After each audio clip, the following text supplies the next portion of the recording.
Dictation start होगी अब से 5 सेकेंड बाद।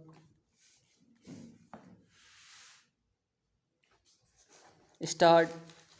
वह अपनी आध्यात्मिक छवि की सुरक्षा के लिए सचेत रहता है तो दूसरी ओर भौतिक साधनाओं की प्राप्ति की उसकी आकांक्षा भी उतनी ही प्रबल है। एक और वह वैज्ञानिक मानसिकता पर बल देता है और दूसरी ओर अब तक चमत्कारों एवं अलौकिक घटनाओं में उसकी अवस्था बनी हुई है। इसी प्रकार एक और यहाँ का संविधान तक मनुष्य की समानता की बात करता है, पर दूसरी ओर समाज में तो जातीय भेदभाव है ही। सरकारी स्तर पर भी यह उतना ही प्रचलित है।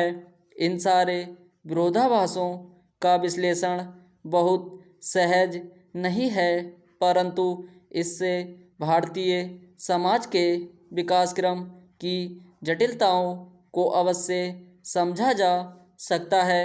सामाजिक परिवर्तन संरचनात्मक अधोसंरचनात्मक सुविधाओं को देखते हुए उनके वितरण तथा संस्कृति परंपरा जीवन दर्शन समाज के प्रति दृष्टिकोण आदि तमाम परिस्थितियों में परिवर्तन के सापेक्ष होता है।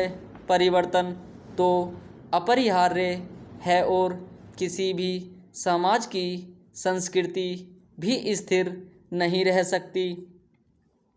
अस्तु सामाजिक परिवर्तन मूल रूप से चिंतन व्यवहार एवं कर्म के स्तर पर एक प्रकार का रूपांतरण है जो कि अपने सकारात्मक या निषेधात्मक अनुप्रभावों पर बिना विचार किए संपन्न हो जाता है। इसकी कोई एक दिशा नहीं हो सकती। यह समाज को विकास की ओर भी ले जा सकता है और पतन की ओर भी। सामाजिक परिवर्तन के साथ किसी एक कारक को नहीं जोड़ा जा सकता।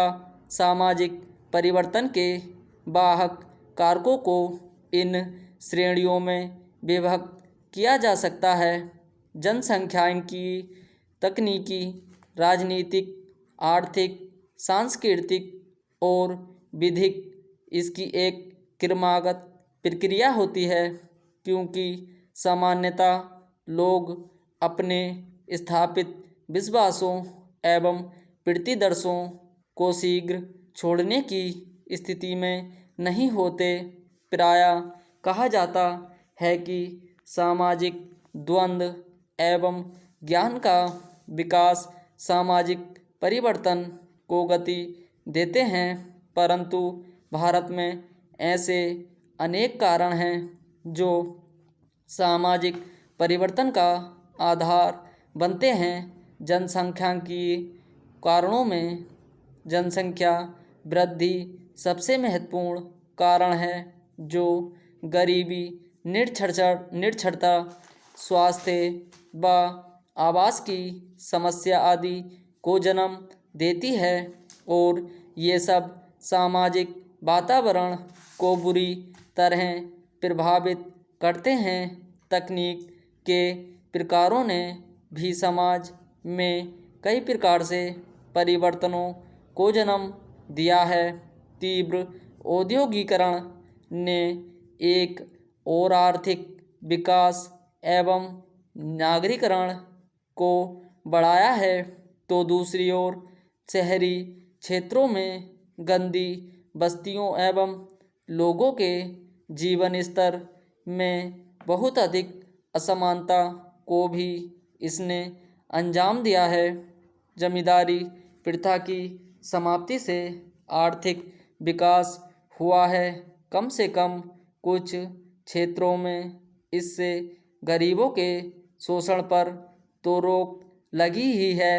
इस प्रकार इसने सामाजिक समानता की स्थापना की दिशा में योगदान किया है। संस्कृतिकरण जैसी सांस्कृतिक प्रवृत्तियों ने, जिसके अंतर्गत निम्न जातियों का उच्च जातियों में प्रवेश होता है, बौद्धिक उत्थान के द्वारा जातीय संरचना, पारंपरिक दृष्टिकोण एवं रीति रिवाजों में कई प्रकार के परिवर्तन।